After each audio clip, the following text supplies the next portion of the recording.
Hi, it's Pete Reed, and what I want to do today is I'm going to have a quick look at how we can create ourselves a Google account.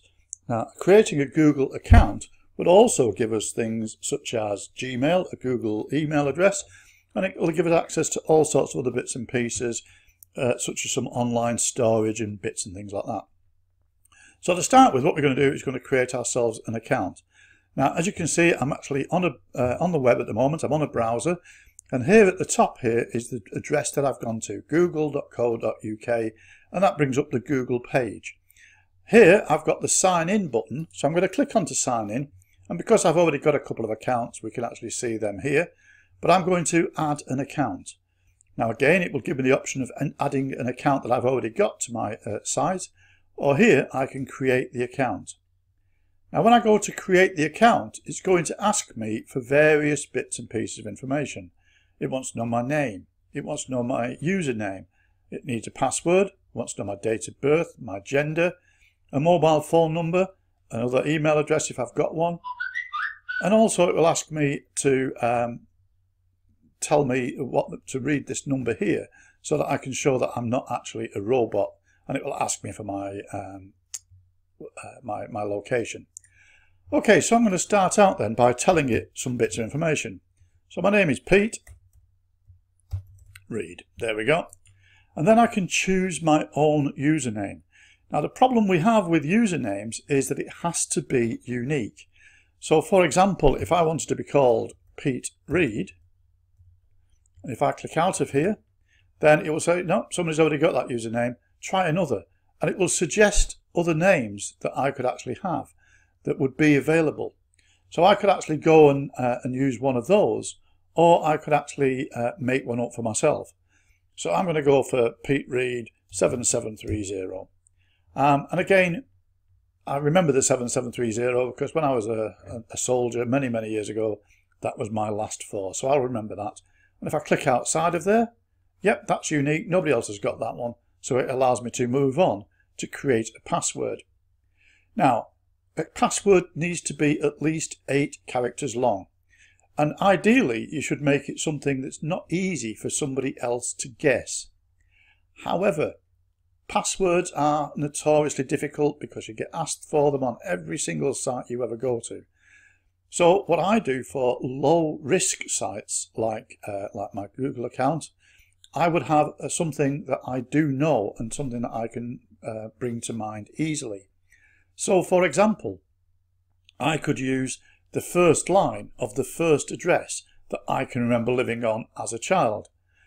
I can't have spaces, but that gives me numbers and letters that I can actually use.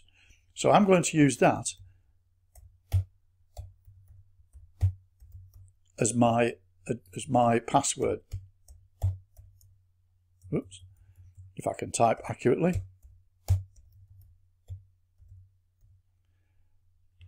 Below, it then asks me for my date of birth.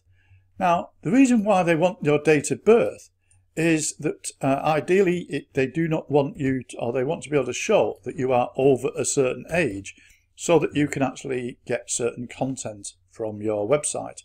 So as you can see, I am technically known as getting old. I can choose my gender. I can also enter a mobile number.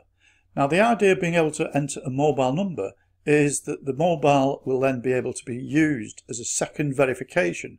So if somebody tries to sign into my Google account from somewhere where it's not expected, then Google can actually send me a verification code to make sure that I can get in.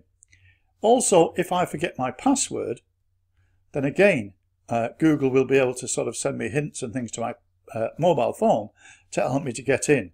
So I tend to use that.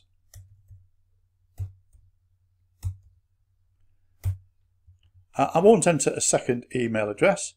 And here I can actually come down here and then type in that number. And that looks like 1608 to me. And then here I'm in the UK, so I can click. So here we then get to see Google's privacy settings and terms.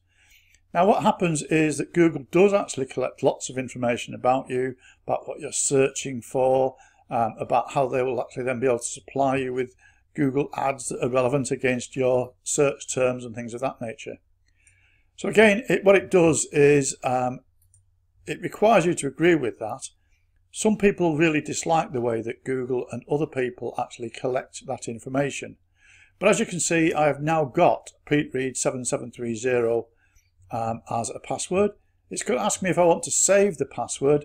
Well, I'm going to say nope, because once we've actually finished this demonstration, then I will actually be deleting this, because I certainly don't need yet another email address. But here, as you can see, we're in. Notice also here that down here it's got a get started. So if I click on to get started, what it's going to do is it's going to take me off to here. And now, as you can see, I've got my Google screen that I had before. However, up here I've got Gmail, and if I click onto Gmail, it's going to take me off to my Gmail account. It's just waiting for the account to load. And here it comes. And here is my welcome to Gmail message.